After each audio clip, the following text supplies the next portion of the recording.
자연은 신이 주신 위대한 선물. 사람은 흉내낼 수 없는 자연의 순수함과 아름다움을 화폭에 담아낸 화가. 세상의 미련이 없어질 때까지 자신이 추구하는 것을 화폭에 담아내 자신만의 그림 세계를 구축하고 싶은 남자, 화가 이종호. 그의 인생 화폭에 그가 원했던 삶의 의미와 예술관을 다시 담아본다.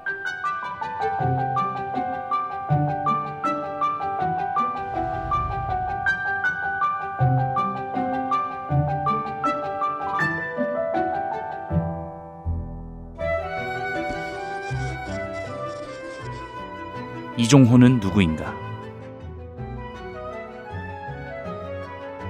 1958년 당진에서 태어난 이종호. 그는 당진에서 고등학교까지 학업을 마친 뒤 서울로 상경해 상업미술을 시작했지만 순수 미술이 그리워진 그는 다시 대학에 진학하게 된다. 이후 송악고등학교 미술교사로 재직했으며 은퇴 후 본격적으로 작품 활동에 돌입했다. 1991년 허수아비를 주제로 한 첫 번째 개인전을 시작으로 외국 사조를 따르는 미술계의 흐름에서 벗어나 민족적인 색채와 민중성을 화폭에 담으며 예술가의 길을 걸어오고 있다.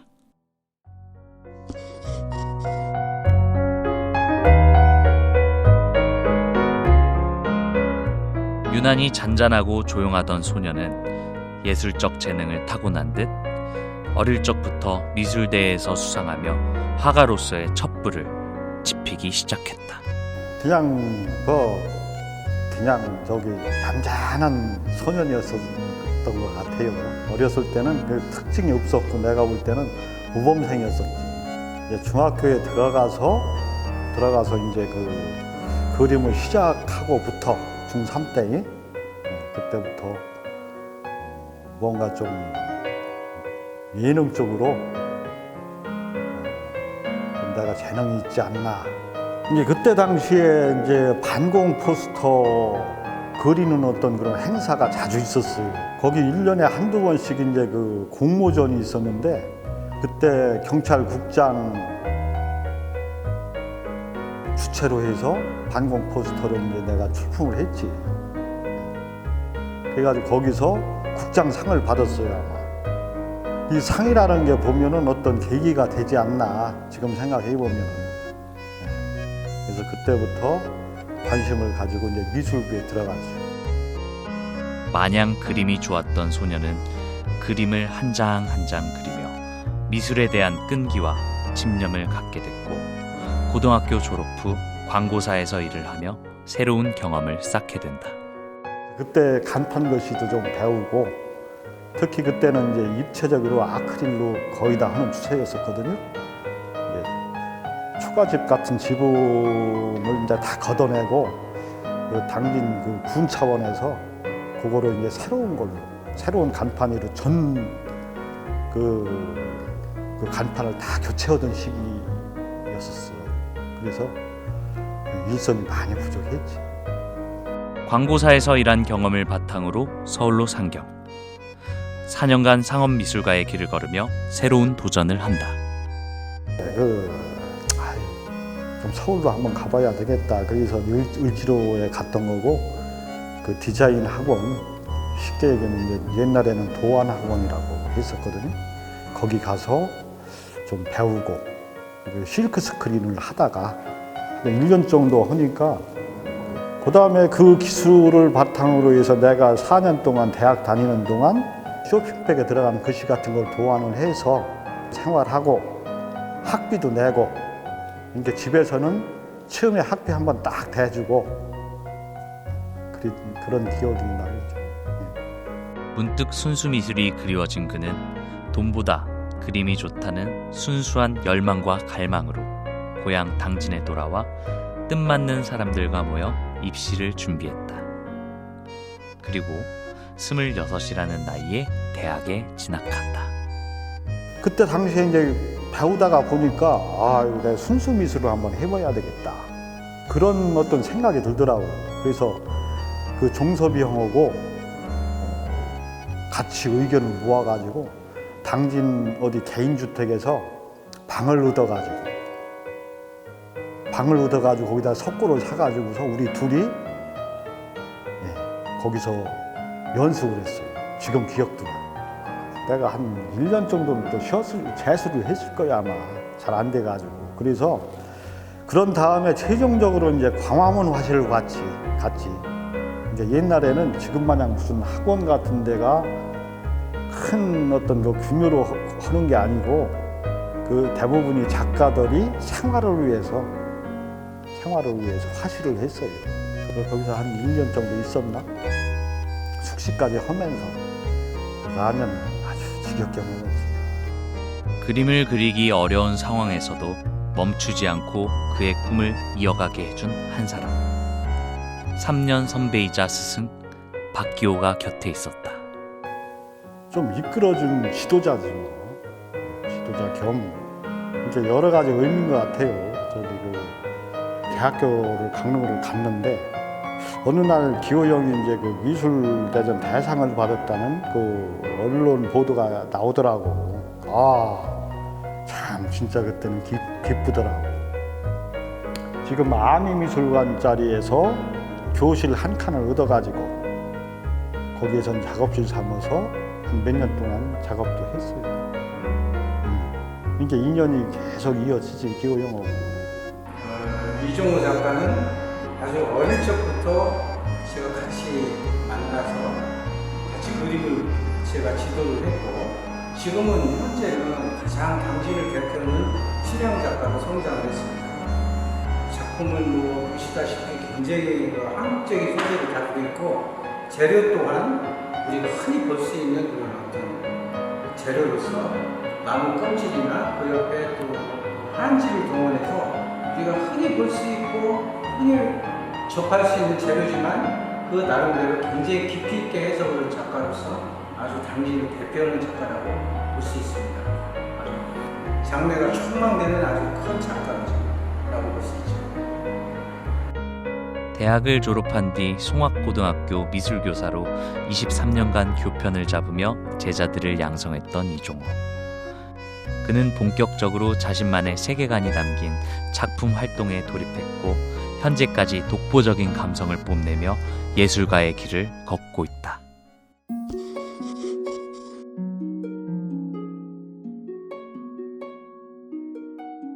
(1991년) 첫 번째 개인전을 연 후 7년이라는 긴 침묵의 시간을 가졌던 그는 바위라는 주제로 두 번째 개인전을 연다. 그곳엔 흔들리지 않는 굳건함을 표현한 바위에서 그가 배우고 싶은 삶의 철학, 그리고 찾고 싶은 것들이 뚜렷하게 나타나 있다. 그러니까 이제 바위의 상징이 이제 변치 않고 그리고 또 그 바위를 자세히 보면 어떤 조형성,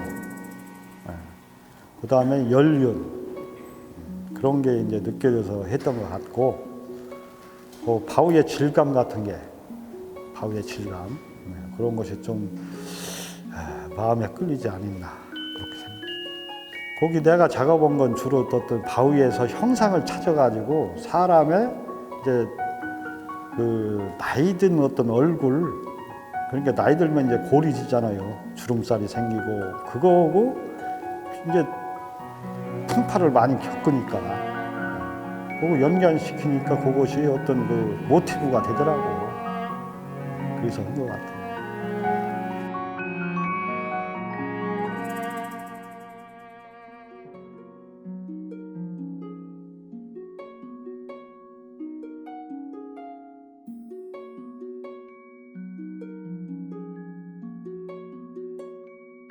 그는 바위에 그치지 않고 또 다른 자연의 생명인 풀을 소재 삼아 화폭에 또 다른 생명의 숨결을 불어넣었다.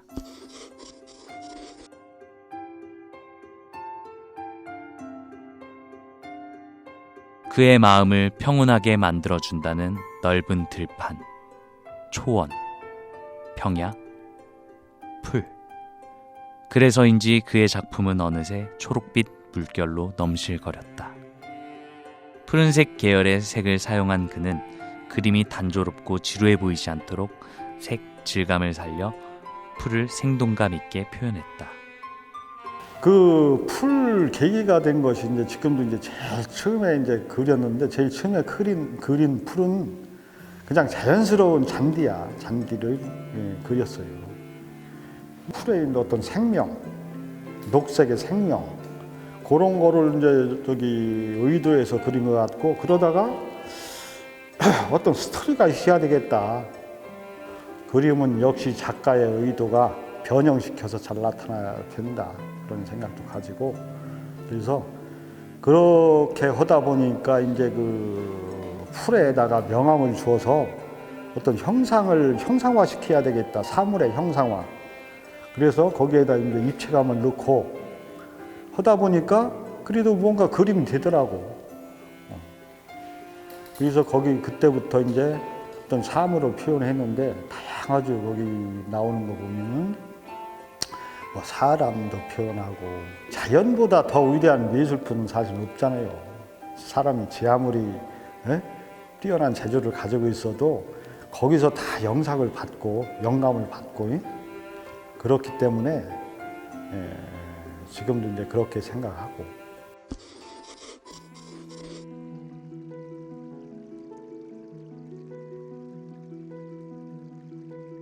그는 그림 외에도 2000여 그루의 나무를 가꿀 정도로 나무를 좋아한다. 나무 껍질의 매력에 매료된 그는 나무를 아끼고 사랑하는 마음으로 나무 껍질과 가지를 사용해 추상 형태나 구상 형태로 조형화시키며 그만의 예술 세계를 다시 한번 구축했다. 내가 나무를 지금 현재도 한 2000그루를 키워. 2000그루를. 근데 그냥 밭에다 그냥 놔두면은 그거는 물론 자연스럽지만은 사람이 좀 손이 가야 그래도 모양이 생기잖아요. 그래서 지금도 봄에 되면은 2000주를 이제 전지를 해줘. 그렇게 이제 관심을 갖다 보니까 이 나무 껍질을 가만히 어느 날 보니까 야, 요것도 하나의 어떤 뭐 작품의 소재가 되겠구나. 그 나무의 거친 또 젊었을 때 나무도 이제 어렸을 때는 매끈하거든. 이것도 역시 사람의 어떤 피부 연상시키더라고.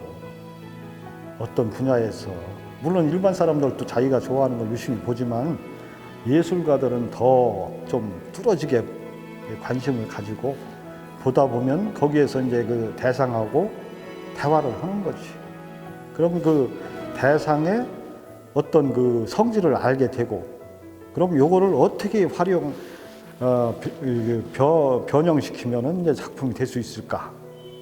이게 작품에다가 이제 나무 껍질만 하면은 그게 또 너무 공예 같은 느낌이 나거든. 거기에다가 한지를 또 쓰니까 한지가 어떻게 보면은 요리하고 난 비슷하다고 생각하거든요. 이 작업이 요리. 이제 내가 주로 쓰는 주 재료가 있잖아요. 그래서 나는 주로 나무 껍질은 주고 그 다음에 이 한지는 양념. 그렇게 생각하고 작업을. 그는 버려진 나무 껍질의 색상은 비교적 단순하지만 다양한 질감을 가지고 있어 무한한 가능성을 가진 소재라고 생각한다. 한지의 특성은 이제 부드럽잖아요. 죽을 만들 수 있고 색깔별로 또 다 저기 있고 그래서 한지를 쓰게 됐고 한지도 이제 나무 아니에요. 나무 재료가 결국은 통하는 거지. 주 재료와 양념과 같이 어울린다고 볼 수 있고 나중에 이제 굳으면은 그것이 완전히 고착화되더라고 나무하고. 한지를 이용해 메꾼 그의 작품은 때로는 거칠게, 때로는 섬세하게 시선에 따라 다양한 색깔을 갖고 있다. 그래서 그의 작품은 볼 때마다 신선한 즐거움을 안겨준다. 저기 있는 산인데 작업이 많이 간 이유가 뭐냐면은 이 나뭇가지로 나무를 표현했거든요. 그러니까 이제 이게 원근에 따라서 엄청난 그 나뭇가지를 이제 붙여야 됐지. 그러고서 그 제일 그 공을 많이 들여야 됐던 작품이고, 거기 그 틈을 메우는 거 한지로 그것이 시간이 또 많이 걸렸지. 애착이 가는 건 저기에 있는 이제 금강전도인데, 금강전도를 하게 된 그 뭐가 뭐냐면은 하여튼 그 정선이 실경산소 아니에요. 실경산소인데 그 중에서도 대표작이 이제 금강전도고, 내가 산을 또 좋아했고 금강전도를 한번 요거를 내 작업으로 좀 변화시켜야 되겠다. 그렇게 생각하던 중에 나만이 갖고 있는 재료를 한번 해봐야 되겠다 해서 시도한 거거든요. 그래서 애착이 가고. 그렇다면 그의 스승이 바라본 그의 작품은 어떤 모습일까?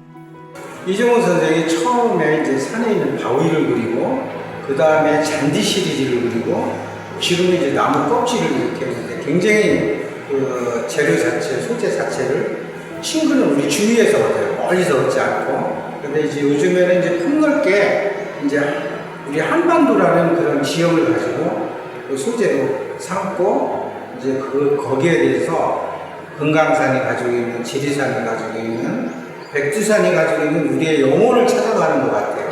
지금 작품은. 그래서 굉장히 앞으로 기대되는 작품이에요. 이종호는 작품 작업을 하는 것 외에 작가들의 원활한 창작 활동을 위해 신인 예술가들이 꿈을 마음껏 펼칠 수 있는 공간과 문화가 생기길 소망해왔다. 그리고 그 공간을 드디어 갖게 됐다.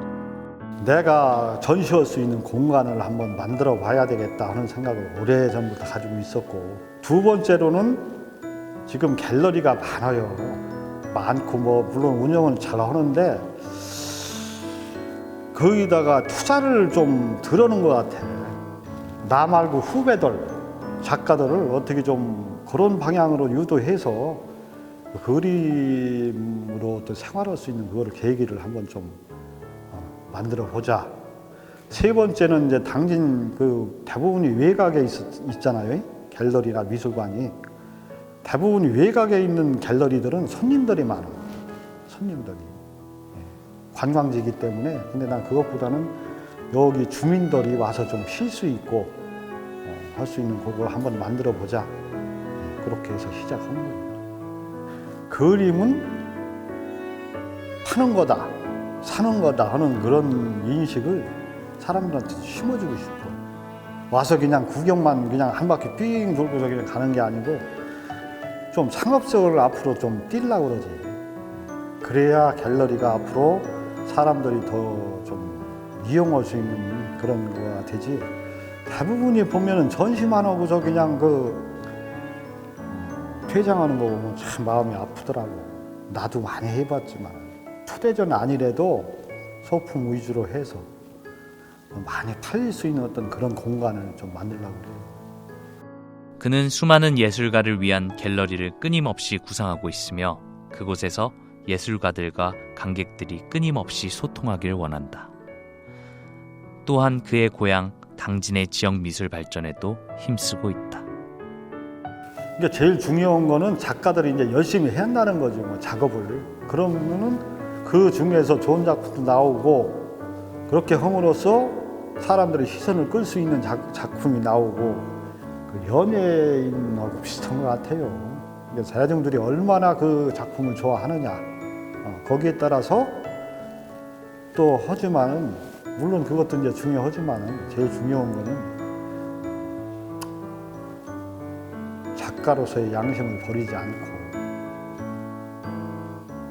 끝까지 작업하고 그 작업을 통해서 그래도 잘 살아왔잖아요. 자기 만족이지만은 자기 만족이지만 그것이 가장 중요하다고 생각해요.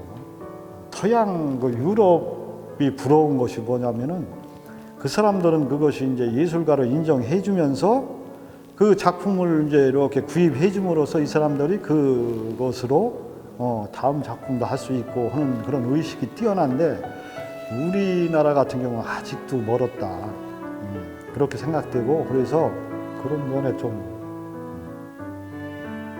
일반 사람들 인식시키는 것도 중요하겠구나 하는 그런 생각 가지고 있어요. 자신만의 독보적인 예술관을 구축하며 자연과 융화되는 작품을 만들어낸 이종호. 그는 앞으로 어떤 또 다른 길을 걸을까? 그래서 나는 지금도 이렇게 생각해 보면 내가 뭐 실력이 뛰어나거나 뭐 그렇게 했으면 벌써 좀 쉽게 얘기하면 떴겠지. 근데 오히려 나는 좀 다행스러운 것이 사람이 한번 유명해지면은 또 거기서 끝나는 사람이 많더라고. 실망감에 이제 그게 그림이 계속 잘 되는 건 아니거든. 그래서 지금까지 꾸준히 해오는 것이 오히려 더 다행스럽지 않나 그렇게 생각해요. 내가 지금 63이니까 얼마나 앞으로 작품 활동을 할지 몰라도 그렇게 해가지고서 이제 떠날 준비를 이제 하는 거지 서서히. 아름다운 마무리.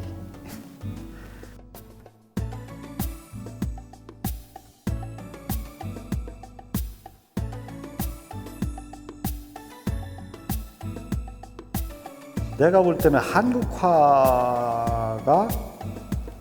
지금 어떻게 뭐 이렇게 활성화된다고는 어떤 그런 것이 없더라고. 그래서 가만히 생각해 보니까 그럼 이거 발전하기 위해서는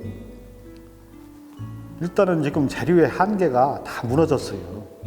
사실은 나무 껍질이나 나무 가지 그런 것이 뭐 꼭 전통적인 재료라고 할 수는 없지만은 그래도 내가 재발견했다고 생각하고 작품화 시키냐 할 때 그 배경 같은 거에 아크릴 물감을 쓰거든요. 배경 같은데 일부분 그 이유가 뭐냐면 아크릴 물감도 이제 현대에 나온 거니까 그거를 같이 활용해서 쓰면은 새로운 어떤 그 이미지를 느끼지 않을까 그렇게 해서 여러 가지를 지금 이제 다양하게 모색하고 있고 내가 그 지금 해온 모든 작품들이 실험작이고 요걸 바탕으로 해서 확실한 작품성을 인정받을 수 있는 그런 작품을 내년부터 좀 하려고 그러고